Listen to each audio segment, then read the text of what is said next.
Sure. Really pleased with how the pro day is going to this point. Um, it's always great to see the players come back. As you know, after the bowl game, many of them scattered throughout the country to train and prepare for the combine and for the pro day. And it's good to see them all back here on campus, along with seeing quite a few of their family members. So, really good day for me. It's just an enjoyable day. Obviously, I don't have the pressure on me that those guys do for their big job interview. But for myself and for a lot of our staff and for our players, it's always a good day to see everybody back, to see such a big turnout. It's really amazing. Uh, so many NFL teams here and different representatives from their organization are here to watch these guys, and to see the numbers that some of our players are putting up is quite impressive. And again, just says an awful lot about the development that's going on with our strength and conditioning team and our coaches that do such a fantastic job down there training these players all year long. And it was evident today. So very proud of them. They've all been outstanding players for us, but great people and great ambassadors for the University of Kentucky. And so we're grateful for these guys and wish them all the best. All right, our first question comes from John Hale. John, go ahead, please.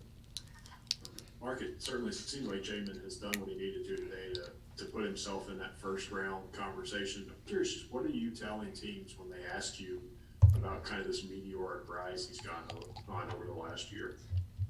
Well, I think what a lot of people need to understand is these pro organizations, they're going to come to us for information and talk to us, but they're going to do what they want to do. There's nothing Mark Stoops can say that's going to push him into the first round. It's going to be Jamin doing the work and what his film looked like and their interviews with him and their workouts and all things of that nature. So so it's really, you got to give credit to the players. Jamin is doing the things necessary, and his film speaks for itself. And the way he's improving and the way he's testing, is putting himself in a position. So there's nothing I can do, and I think that's a misconception by, unfortunately, a lot of past players and current players and things of that nature. Heck, your film doesn't lie. It is what it is, and Jamin deserves the credit. Again, our strength and conditioning team deserves some credit for putting him in position. His position coach, John Summerall, and before that, Matt House, and guys that have coached him up. But he's doing the things he needs to do to put himself in that position. So I give him the credit and the people that helped train him. Josh Moore. Mark, how's this event, from the first time you kind of started going through this stuff at Kentucky compared to now? I mean, just the level of attention on Kentucky specifically. I'm beyond going there. Does that make sense? I don't really need to go back. That's a long time ago. It's hard for me to remember, 8 years ago. I think it's fair to say I'm very pleased with the attention our players get. We are very open. I give great access to scouts and the players all the time. Obviously, COVID is a different situation lately, but we are very open and transparent and give them a lot of access to watch our players multiple times. But I'm encouraged by the buzz that is around our program and the amount of pro people that are here watching. It's a busy time, and it was a lot of fun. There was a lot of enthusiasm in there today. It's really good for our younger players to watch that and to see. And I tell our players this all the time, and they watch it, but you can't just turn it on. A lot of I really kind of hammer that into our players. Don't just think all of a sudden you're going to train between your last game as a junior or senior, and think you're going to put in this amazing amount of work, and all of a sudden, just overnight, you're going to be a big success. That's just not how it works. And kind of going back to John's question earlier about Jamin, this isn't some overnight sensation. Jamin has been working his tail off since the moment he walked in our door. And, for us, it's exciting to see who that's going to be next year. Again, you've heard me use this before, but it's true. Who was talking about Jamin a year ago? Other than maybe have an opportunity, right? Nobody was saying he was some amazing, football player, amazing athlete, or first-round pick. But he's done a lot of work for a lot of years to put himself in this position. Nick Roush? I can't remember much from 8 years ago either, Mark. Yeah, thanks, Nick. TJ Carter's a guy who finally got his pro day today. COVID basically pulled him off the roster at Arizona before he could even get going. What does it just say about him that a year later he's still chasing that dream? Yeah, that's a good point, and that's why TJ got an opportunity this year, because my general rule is every player gets one pro day. Whenever they come out as a junior or a senior, whatever, whenever they're eligible and they go, they declare. I can't have everybody coming back and working out every year if they've already been through it once. TJ has never been through it, and so, he deserved an opportunity, and we had a lot of people there, so I've only made a couple exceptions to that just because it's just, every player gets one opportunity, and so TJ did not have that a year ago because of COVID, and so it was really good to give him that opportunity today. He's been working really hard. I know he's been close with some teams that are looking at him, and so hopefully he caught somebody's eye out there today.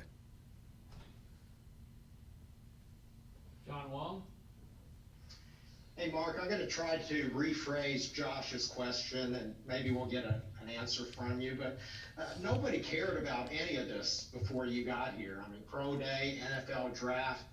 How intentional have you and the coaching staff been in developing all this interest, or is that just a byproduct of playing good football? A little bit of both. I mean, I don't spend a lot of time. I'll tell you that. I have a great team of people here. And, that's just the truth. Our players that are here in this pro day, I will do anything to help. Anything, I'll take any phone call, do anything to help. But, again, they're doing the work. We will put on a good, I don't want to call it show. We'll do our very best to give great access. And our people that are here, Tony and Susan and all of my staff, are extremely professional of making it a first-class day for them and make it enjoyable for the scouts to be here so they could get their work done. But I don't spend a lot of time in it. My attention is now on our football team, and making our team better. We've been in there in meetings all morning. I've been in with my staff all morning meeting on our football team for next year. No offense. Again, I'll do whatever I can for these guys, but they're the ones doing the work. They're training. Of course, our strength and conditioning team is always here for them, and I'm here to support them and just, give them a good hug and just good to see him. But it's up to them. There's nothing Mark Stoops can say or do to put them in the NFL. They're going to do that all by themselves. All the work's done for the years they've been here, the years that we are here training them. And that's my attention, is really on this team, for the guys for next year. Again, no offense. I love them. I love them all. It's great seeing them. Lynn's been back. It's been great seeing him. It's always great to see the players coming back.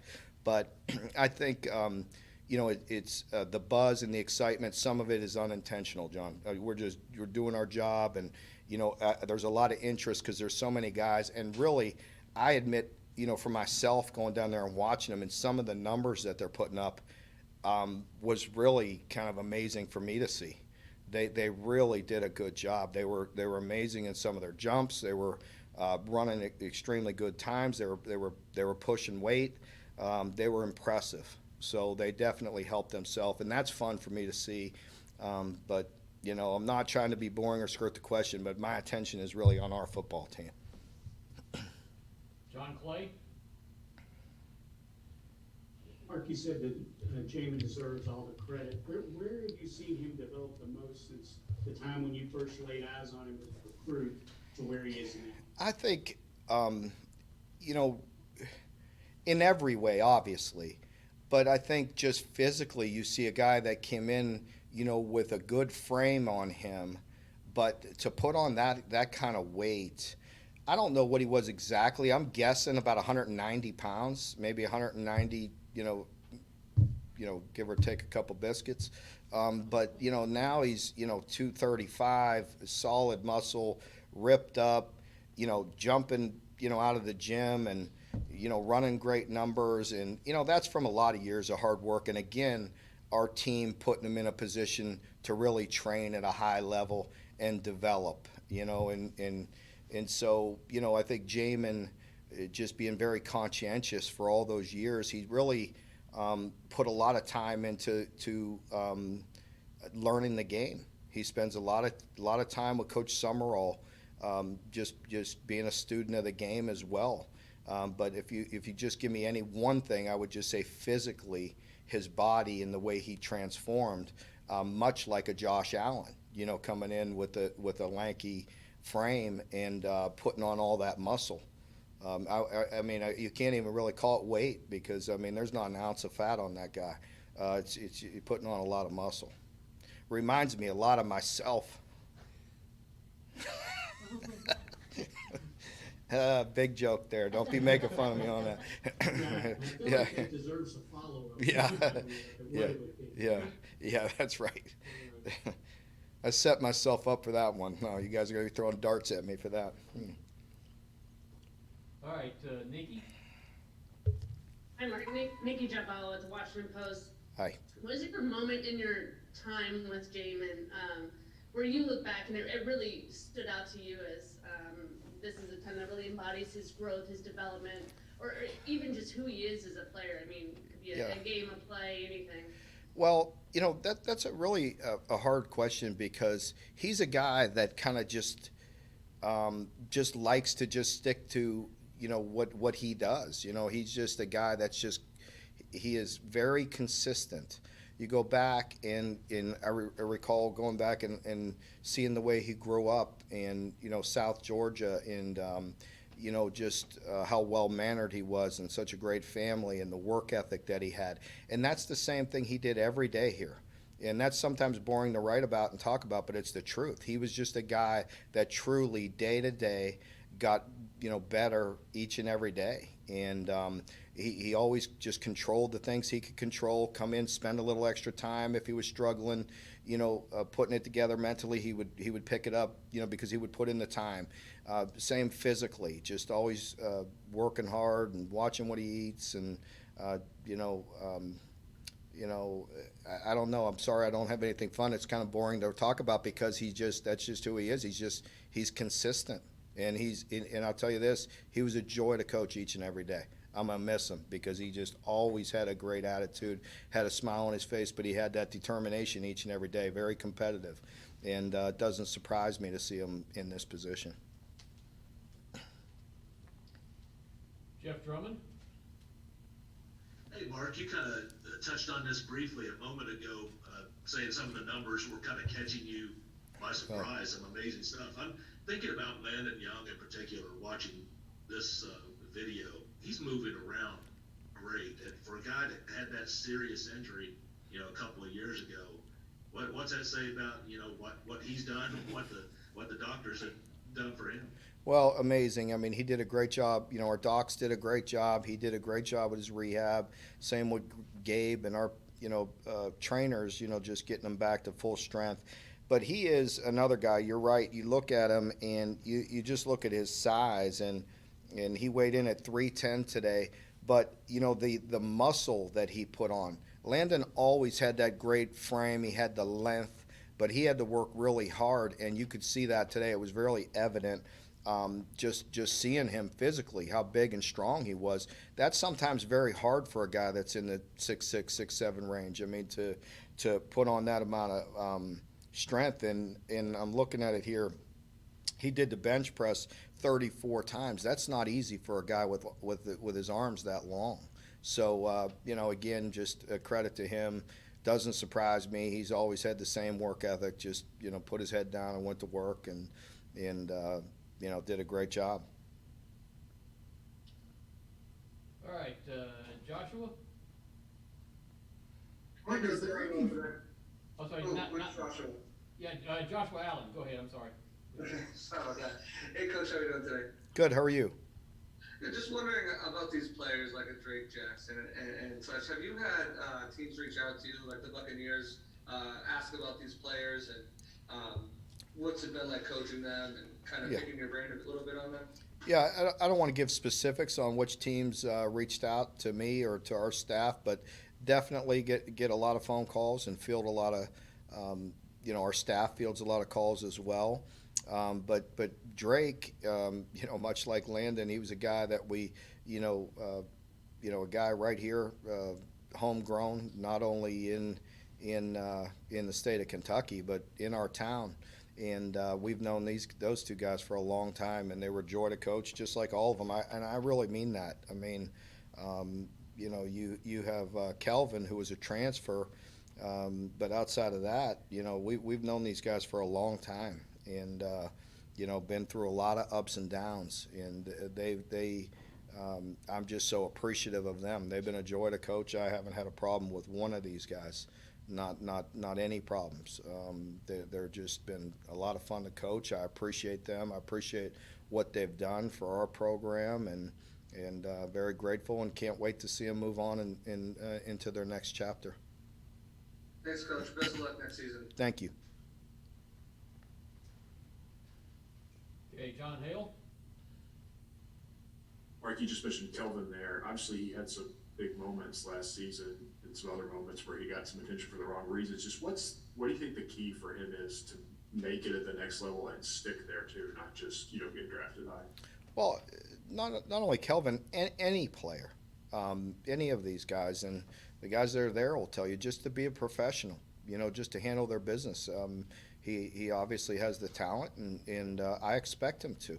I'm sure he will. He has not been one bit of a problem for me. In the 2 years that he's been here, he's not been a problem whatsoever. He's always done a good job. He's been on time. He's worked hard.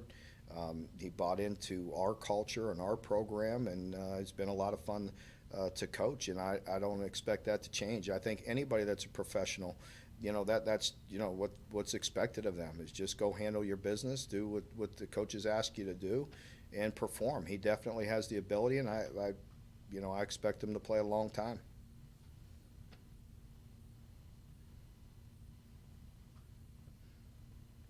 All right, and we will wrap up with Josh Moore. Mark, on the broadcast, it seemed like every time Cash talked today, he brought up quitting and having guys, a guy like him in front of him. What do you make of how he performed today, and maybe what he did for himself? Yeah, it's hard to say ever what exactly teams are looking for, but Quentin, there's another guy, and it's just true. I mean, he just came to work every day, very unselfish. Quentin was a joy to be around. I enjoyed our relationship. He's a quiet guy, but we still, had a great relationship, and he just kind of came to work every day.